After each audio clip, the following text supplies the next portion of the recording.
and our normal flora is one of them. And then we were talking about how microorganisms grow, and I got the funky foot here because I was telling y'all, because a foot's a perfect breeding ground. It's usually kept like you see, some sneakers and socks. And what do your feet do? They get sweaty and it's dark. Well, that's exactly what microorganisms love. They love warm, dark, moist areas. And do y'all remember me talking about how some of them, they do aerobics, right? So they need O2 to live. And some of them do not need O2 to live, and they are anaerobic. All right. So this is like a good morning wake up call. So this is kind of gross. Pathogens, how they work in our body, to simplify it in a really easy way for us to understand, is they destroy tissue inside of us. It's their food. And then what makes us ill is the waste that they emit. And that can be harmful and cause infection and cause damage in our body. To put it, in just a kind of an umbrella type term. Does that make sense? And we have, over the years, we have gone so far and come so far as antibiotics, as far as treatment, as far as saving people's life. Because like I was telling you yesterday, 300 years ago, you jump into that time and you got an infection because of a cut working out some side somewhere, and it got really infected, you're probably going to die. There wasn't antibiotics, there wasn't things to reduce your fever, there wasn't treatment. They had very primitive ways to be able to heal you and treat you. Well, so when the invention of antibiotics came along, well, everybody and their mother thought it was the greatest thing in the world. Well, somewhere around the late, my daughter was talking about this, right around the late 80s, early 90s, we had a whole bunch of Karen moms who started, this is legitimately how her micro teacher explained it to her, going to the doctor, and because their little Bobby had a cold or this or that or something that was viral, but they would put the real pressure on the doctor. Well, the little boy down the street, he's on antibiotics. And so a lot of doctors just caved in, and just to kind of be quiet and go along with the flow, not cause commotion, they wrote the antibiotic, thinking that it's not, knowing it's not going to work if it's viral, right? But it's also not going to hurt them. But it did. What it ended up doing is it started creating a secret military of these super bugs. And how I like to think of them as they are resistant, and they are resistant to all of our frontline drugs and antibiotics. And we call these multi-drug resistant microorganisms. All right, so that's what the MDRO, that abbreviation, make sure you write that down. And these guys, and you put right here, they're super bugs. And they are a big issue in the healthcare. Back when I was still working 911, the one that we're going to talk about, this guy, MRSA, was running rampant. And MRSA, you can write that down.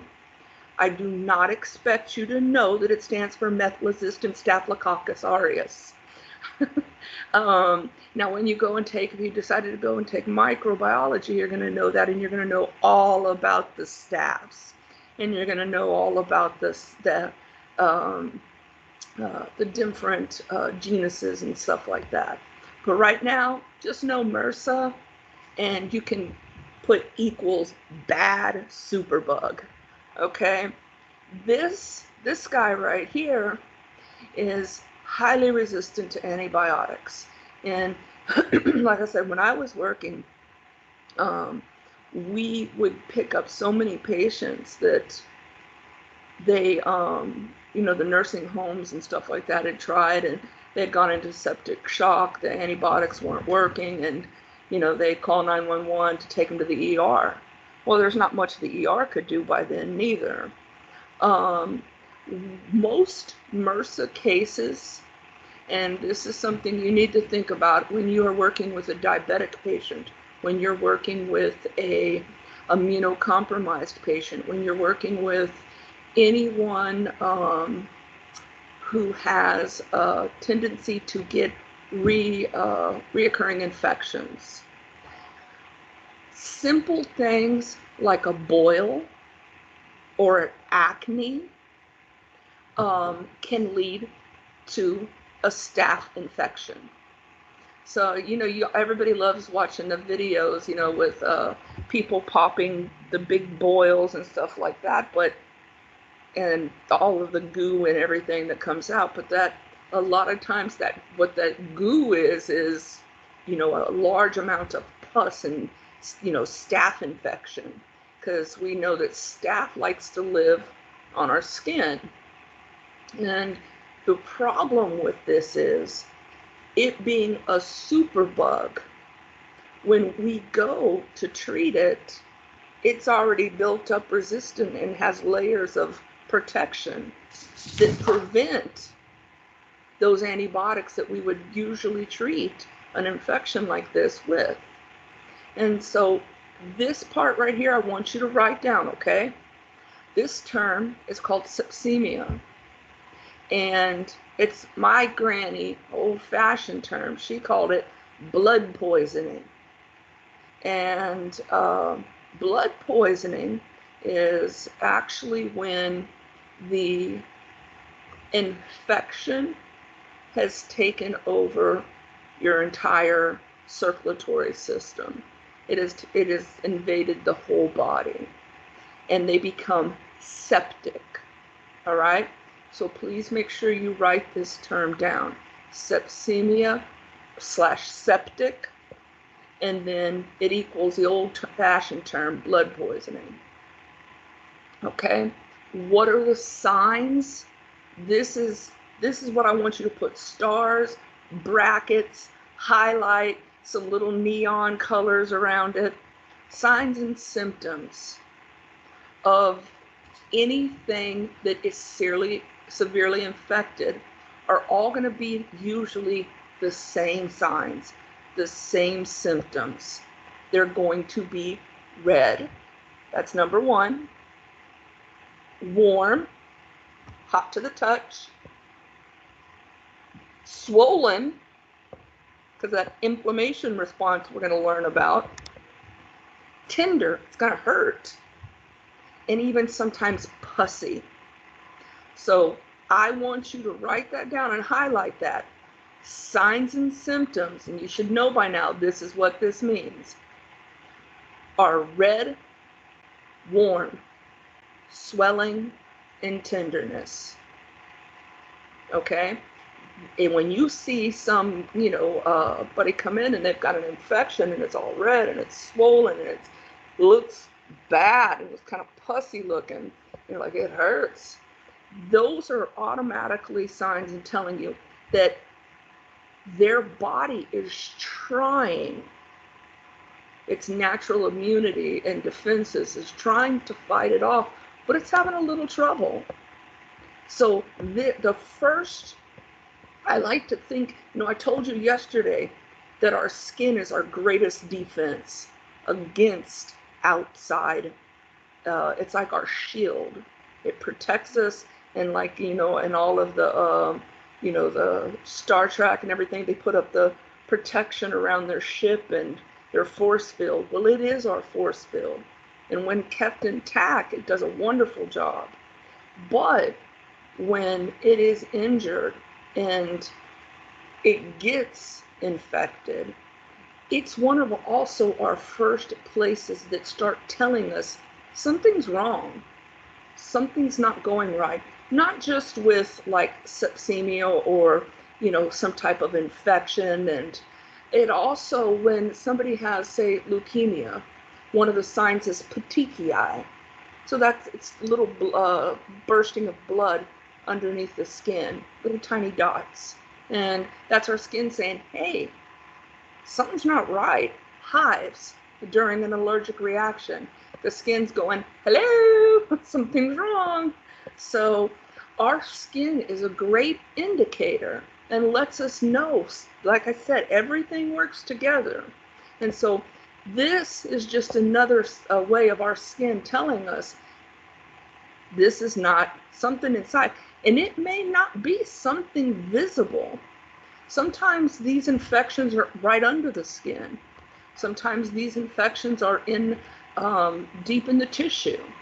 So, but usually they'll eventually get to the point, if it's not treated, of the red, the warm, the swelling, and the tenderness. Okay? And everybody's got that. Anybody have any questions about that before we move on? Because I'm letting you know this is real important. We good? All right. I know y'all are always quiet. One of the things is an MA, and we're going to talk about is taking a culture from these wounds, because the most effective way to treat these type of infections is by sending it to the lab, allowing them to do their magic, and finding out exactly which strain of, and most of the time it is bacteria, are we dealing with. That way, we can get them on the exact medication that's going to knock it out. When we're dealing, and I'm gonna be posting videos and talking to y'all about the procedures of how to do a proper culture of a wound, and how to get it ready for lab, that kind of thing.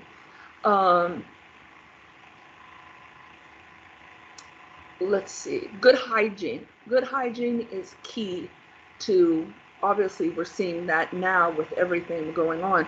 It's key to keeping us safe, and it's keeping us protected so that we can come back and we continue to work, and we don't pass this to our other patients. And like I was mentioning yesterday, how vital it was when you go home that you're not only taking your shoes off at the door, but you're telling your kids, hold on, mommy, daddy's got to go and change clothes, get a shower real quick, and then we'll get hugs and kisses. Because you're bringing home anything you've come in contact with at work. Keep that, like I said, please remember to keep that in mind.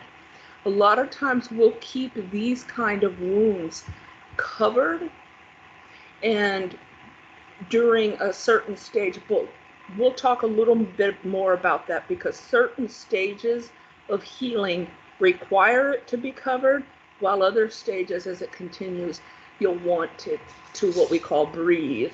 So, but we're gonna discuss that. Don't worry. I got this picture here because you're thinking, what in God's green earth is she doing to me this early in the morning? These, before antibiotics, are what they had to deal with severe infections.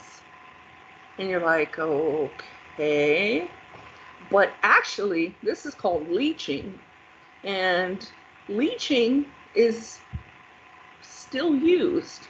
And what if I told you maggots and I like to refer to it as bee spit, but honey is, all of these this has massive antimicrobial properties.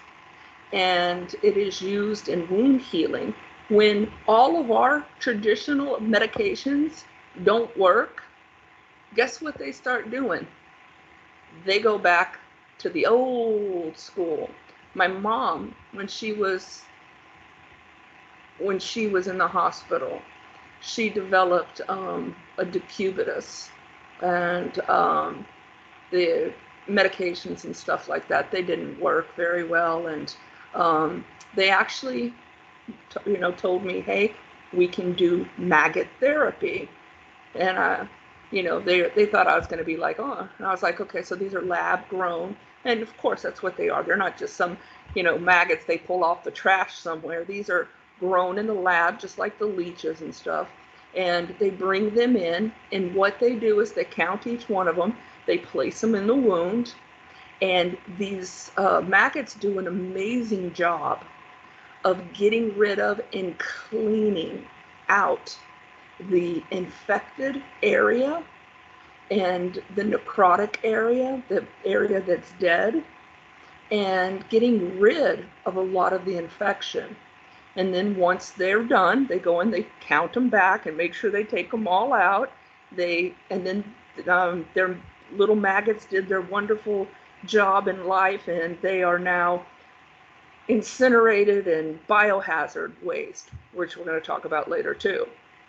And leaching has been around since the beginning of time, because we know what leeches do is they go in and they suck, they remove blood. So if leeching used to be so common, like, oh, I got a headache, you're getting leached. Oh, my tooth hurts, oh, you're getting leached. And that's what the doctor prescribed for everything way back when. So, but leeching, we do know now, has benefits as far as healing the skin, healing the tissue. And let's talk about bees. Not only do we need bees to survive, hello, we need bees because natural honey, like the raw form of honey, has an amazing property in it. It's healing. It can actually be sometimes as beneficial as some antibiotics. So if you do work for an infectious disease, and they call those ID doctors, if you end up working for one of them, or you end up working at a wound care center, or a diabetic endocrinologist, that's somebody that specializes in diabetes, these might be options that you see thrown at the table when a lot of other things fail. Okay? VRE, I want you to write that down and then put equals superbug, because it's another one of your big superbugs. And it stands for vancomycin resistance intercocci. And VRE is also another one that we had a lot of issues with, and I think we've kind of gone over the hill and we're on the downslope of it now. But actually, how I was telling you yesterday, we talked about E. coli and it needing to stay in its lane. Well, E. coli is beneficial where? In the gut. And when it stays in its lane in the gut, it does wonderful things and helps our body maintain that homeostasis. Well, intercocci are the same. They are present inside of our intestines. They are actually present in the female genitalia, and that is part of our flora. Most of the species of these are very, very harmless. But, like I said, just like the other cases, because of misuse of antibiotics, we've developed, and the vancomycin is the medication that we would use for this type of bacteria, the intercocci. We'd always go to vancomycin. It was the strongest. It was like the Superman of antibiotics. And it was always saved when everything else. And so if we have something here that says vancomycin resistant, ouch. Because who do we call when we can't call Superman? So that was what the problem was. So we had a big issue with that. VRE, and most of the time we saw it spread from direct contact healthcare workers, not washing hands properly after the restroom, that kind of thing. Another thing where I saw it was in like catheters, Foley catheters, that a lot of the elderly female women would have that would come in. They weren't properly, their area wasn't cleaned properly, and there was cross-contamination of fecal matter, and they would end up with these infections. And it was a bad thing. And that's why yesterday when we were talking about the importance of always, girls, rule number one, we wipe from the front to the back. But believe it or not, in a lot of nursing homes and long-term health facilities, those kind of things are overlooked and forgotten, and which they shouldn't be. But it does happen, and this is why we were seeing a really big rise in that. But like I said, as of from what I understand now, it has started to decrease. They've gotten a good control over it. New antibiotics have come along. All right. I am going to mention this, and I know we're at 35 minutes. Y'all can manage. We're going to talk about the chain of infection. And I want you to either take a picture of this. Well, no, actually don't, because it's so important. I'm going to put it in Teams. Because this is how everything spreads. And when I say everything, I mean everything. So, we're going to go through each one of these real quick. An infectious agent. Okay? So we're going to use, guess what? COVID. So we have an infectious agent. And who's the reservoir? Well, we're thinking it was bats, right? Portal of exit, being a bit, eating the bat, something like that. And then that person was, having it, and then the mode of transmission. How is this passed from one person to another? We know now that this is airborne. This can stay on the air and in droplets for a lot longer than what we initially thought.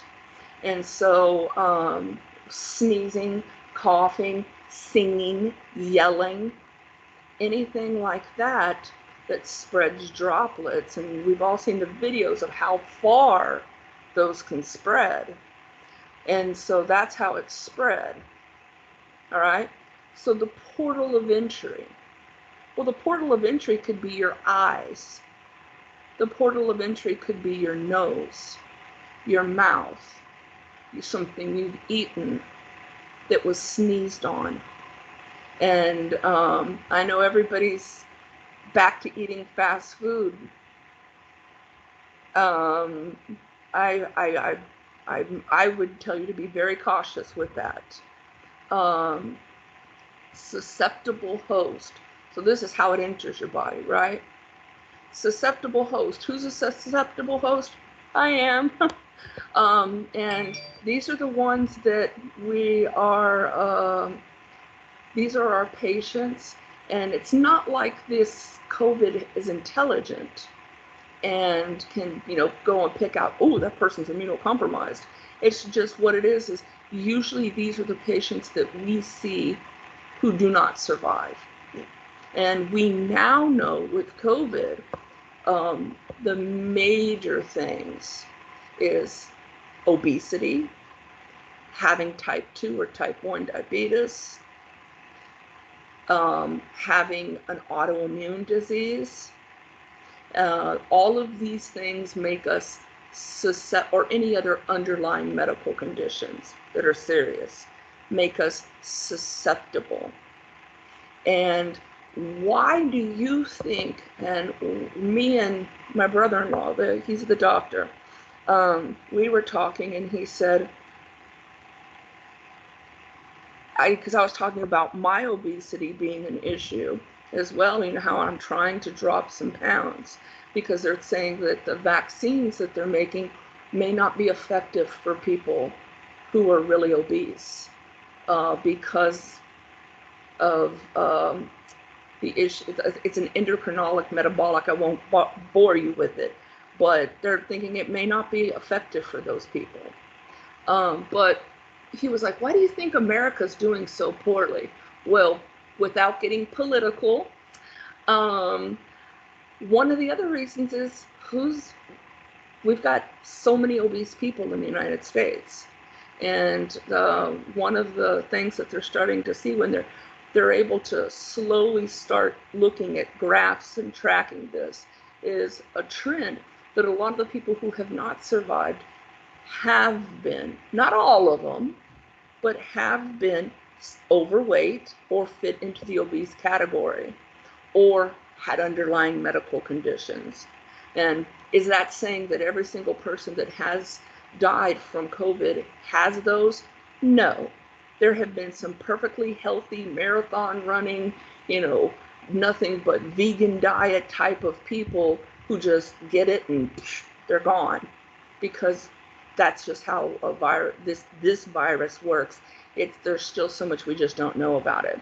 But this coming back, this is what we talk of, the chain of infection. And we could put anything here. We could put chickenpox, varicella, and then go through it. So anything could come here, whether it's viral, whether it's bacterial, so forth, right? We could place it here. So I'm going to post this picture. I'm also going to do 3 videos today that I'd like everybody to watch in teams. The first one is going to be on how to obtain and to get a proper culture, and how to get it ready for the lab. And then the other one that I'm going to show you is what do they do once the lab gets it? And you're like, well, why do I need to know that? It's actually really cool.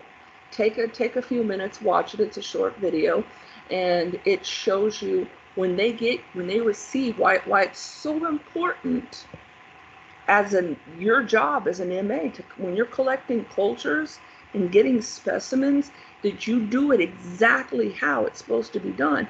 Because if the lab gets it and it's not enough of the culture, or if it's done improperly or stored at the wrong temperature, they have to scrap it, call the doctor's office and say, hey, bring the patient back in and get another one.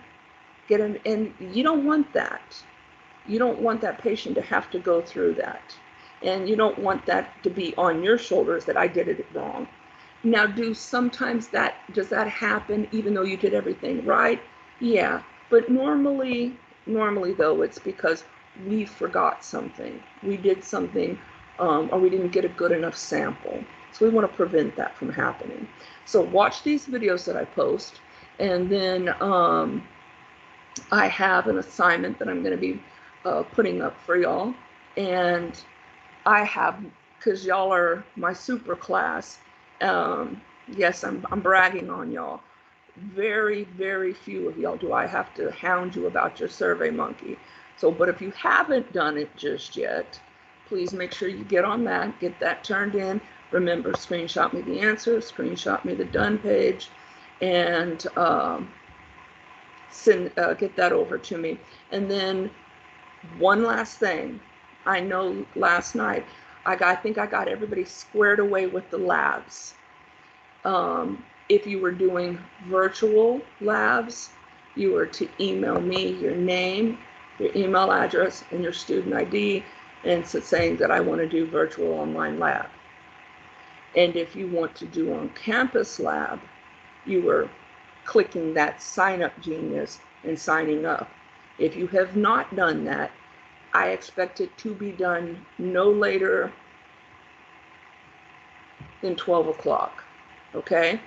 This is something that needs to be done ASAP. All right? Any questions, comments, concerns, input? No? Y'all just gonna be real super quiet? No, And nobody's got a single question. No? Okay. All right, well, y'all have a good day. And I'm sure y'all will hear me bugging you some more later. Bye, guys. Bye.